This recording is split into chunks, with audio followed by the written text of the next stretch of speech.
Bitcoin sous les 29 000 $. L'annonce de la Fed fait trembler les marchés. Mais la vraie question que tout le monde se pose, la SEC donnera-t-elle son feu vert aux ETF Bitcoin en mars 2024?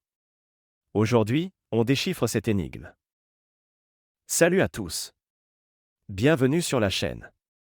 Si vous êtes nouveau ici, n'oubliez pas de vous abonner pour ne manquer aucune de nos analyses pointues. Allons droit au but. La SEC. Ces trois lettres ont tenu en haleine la communauté crypto pendant des années. Pourquoi? Parce que leur approbation signifierait une porte ouverte vers une adoption institutionnelle massive du Bitcoin via les ETF. Mais d'abord, une petite récapitulation. Les ETF, ou fonds négociés en bourse, permettraient à davantage d'investisseurs, notamment institutionnels, d'entrer sur le marché sans détenir physiquement le Bitcoin. Maintenant, revenons à la SEC.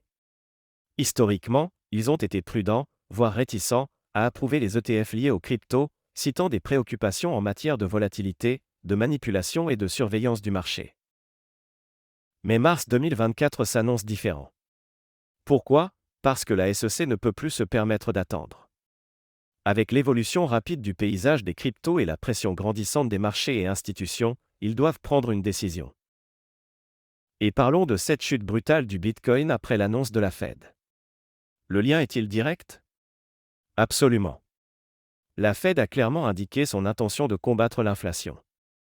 Les marchés n'aiment pas l'incertitude, et cette annonce a entraîné une réaction négative presque immédiate. Les opérateurs se demandent maintenant, est-ce le bon moment pour investir ou faut-il attendre? Maintenant, je veux que vous gardiez à l'esprit une chose. Le monde des cryptos est volatile par nature. Chaque annonce, chaque décision peut avoir des conséquences massives. Mais cela ne signifie pas que tout est perdu. Au contraire, cela peut être une opportunité pour ceux qui savent quand et comment agir. Hier soir, le monde crypto a été secoué, une fois de plus. Le Bitcoin, le titan de la crypto, a chuté sous les 29 000 $. Pourquoi est-ce si significatif? Parce que c'est le reflet d'un sentiment croissant d'incertitude, accentué par les actions de la SEC. Une chute de 1,5% peut sembler minime, mais elle s'inscrit dans une tendance plus large. Regardons les chiffres, moins 3% en une semaine, moins 4,5% en un mois. Mais attendez. Le tableau n'est pas complètement sombre. Sur 3 mois, nous sommes toujours en hausse de 7%. C'est ici que la perspective est essentielle. Mais qu'en est-il de la paire BTC-ETH? Il semble qu'elle n'ait pas bougé d'un iota ces derniers temps. Alors que le Bitcoin et l'Ethereum sont souvent interdépendants, ils ont chacun leur dynamique. La stagnation de cette paire indique une certaine prudence des investisseurs, peut-être même une reconsidération de leur stratégie. Revenons à la SEC. Leur combat contre l'inflation se poursuit, et tout porte à croire qu'une nouvelle hausse des taux est en vue pour septembre. Que cela signifie-t-il pour le marché des cryptos? Historiquement, les hausses de taux peuvent entraîner une aversion pour le risque, ce qui pourrait rendre les investisseurs plus réticents à investir dans des actifs volatiles comme le Bitcoin. Mais, et c'est un grand mais, la crypto a toujours été un monde imprévisible. Les règles traditionnelles ne s'appliquent pas toujours ici. Donc, alors que certains voient ces baisses comme des signaux d'alarme, d'autres y voient des opportunités. Le Bitcoin se trouve actuellement à un carrefour potentiellement périlleux. Pourquoi? Le niveau de 28 600 $ est un point d'alarme pour nos détenteurs à court terme, également connu sous le nom de STH. Historiquement, ces investisseurs ont la gâchette facile.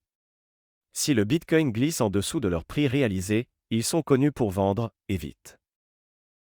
Mais attendez, il y a une lueur d'espoir. Tant que le Bitcoin reste au-dessus de ce niveau, un rebond est dans le domaine du possible. C'est une bataille de volonté et de nerfs. Allons plus loin. Le site Glassnode, une référence dans l'analyse des données blockchain, nous donne une perspective intéressante sur les détenteurs à long terme.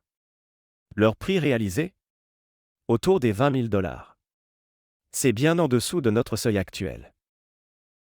Mais voici où les choses se corsent. Si le niveau de 29 000 $ s'avère être une résistance solide, nous pourrions voir une glissade dangereuse vers ce prix de 20 000 $. Et ce n'est pas une simple spéculation. Nous avons des précédents. En mars 2020, et pendant le bear market de 2022, de telles baisses ont déjà été observées. Qu'est-ce que cela signifie pour vous? Pour les investisseurs, les traders, les curieux? C'est le moment de comprendre les niveaux clés à surveiller à court terme. Il est essentiel de rester informé, d'être agile et, comme toujours dans le monde de la crypto, d'être prêt à tout. Lors de notre dernière analyse, nous avions souligné l'importance cruciale du seuil de 29 090 $.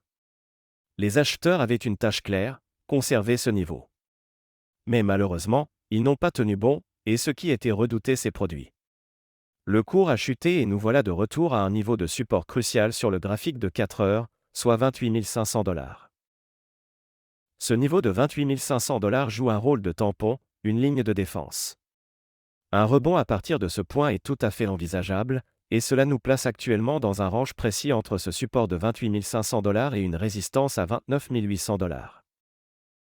Mais soyons clairs, tout n'est pas rose. Si le Bitcoin venait à perdre ce niveau de support à 28 500 $, nous pourrions être témoins d'une descente encore plus marquée. Le prochain arrêt? Un support situé à 27 300 $. Et le RSI, cet indicateur précieux que tant d'investisseurs surveillent, nous donne quelques indices. Cela signifie que les vendeurs ont repris les rênes, dominant le momentum du marché. Il ne s'agit pas simplement de chiffres et de graphiques. C'est une lutte de pouvoir entre acheteurs et vendeurs, une danse délicate pour le contrôle du marché. Et ici, à 28 600 $, nous sommes à un point d'inflexion crucial. C'est le niveau du prix réalisé pour les détenteurs à court terme. Ces opérateurs sont connus pour leur réaction impulsive. La moindre chute en dessous de ce niveau, et la panique peut rapidement s'installer. Mais dans l'immédiat, nous sommes dans un range, oscillant entre 29 800 $ et 28 500 $. Il s'agit d'une véritable zone de bataille. Chaque pouce gagné ou perdu ici aura des répercussions pour les prochains mouvements. Le message est clair pour les acheteurs, défendez le support à 28 500 $ coûte que coûte. Car si cette ligne est franchie, la chute vers le support suivant à 27 300 $ pourrait être rapide et brutale. Chers traders, ce sont des moments comme celui-ci qui définissent le marché. La prudence, la stratégie et une observation constante des mouvements sont essentielles. Restez vigilants, adaptez vos stratégies en conséquence, et surtout, restez informés. Voilà, chers traders, une tempête se prépare sur le marché du Bitcoin. De la défense acharnée du niveau crucial de 28 500 $ au mouvement imprévisible des détenteurs à court terme, chaque décision aura des conséquences massives. Gardez un œil sur ces niveaux, adaptez-vous et restez toujours un pas en avance. Si vous avez trouvé cette analyse utile, n'oubliez pas de cliquer sur « J'aime » et de vous abonner pour plus de mises à jour cruciales. Restez prudents et à très bientôt.